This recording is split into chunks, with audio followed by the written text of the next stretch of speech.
Ya. No abandonaré este lugar. Eres el rey.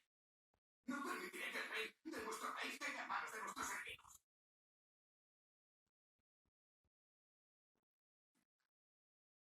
No estoy hablando de ti como hombre, sino como rey.